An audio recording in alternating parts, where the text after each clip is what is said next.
Hello hi friends, welcome to our channel. నా video నచ్చితే like చేయండి, షేర్ చేయండి, సబ్స్క్రైబ్ చేసుకోవడం మాత్రం మర్చిపోకండి ఫ్రెండ్స్.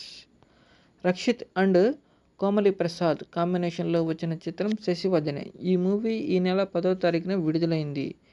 ఈ మూవీ కథ విషయానికి వస్తే, రాఘవ డిగ్రీ పాస్ అయిన తర్వాత మంచి యూనివర్సిటీలో ఎంఎస్సి కెమిస్ట్రీ చేయడం కోసం ఎంట్రన్స్ ఎగ్జామ్ రాయడానికి రెడీ అవుతూ ఉంటాడు. అదే టైంలో అనుకోకుండా శశిని చూస్తాడు.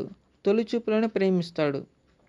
ఆ తర్వాత వాళ్ళిద్దరు ప్రేమించుకోవడం జరుగుతుంది. అలా చూపులతో మొదలైన ప్రేమ వీళ్ళది పెళ్లి దాకా వెళ్ళిందా లేదా, అనుకోకుండా వాళ్ళు ఎదుర్కొన్న సమస్యలు ఏంటి అనేదే ఈ మూవీ శశివదనే. ఈ హీరోయిన్ కోమలి మొదట ఒక ఇంట్రడక్షన్ సీన్ తప్ప మిగతా సీన్స్ అన్నీ చాలా అందంగా, అణుకువగా, చాలా ఓపికగా నటించారు. ఈ మూవీ మీకు ఎలా అనిపించిందో కామెంట్ సెక్షన్లో చెప్పండి ఫ్రెండ్స్. Thanks for watching.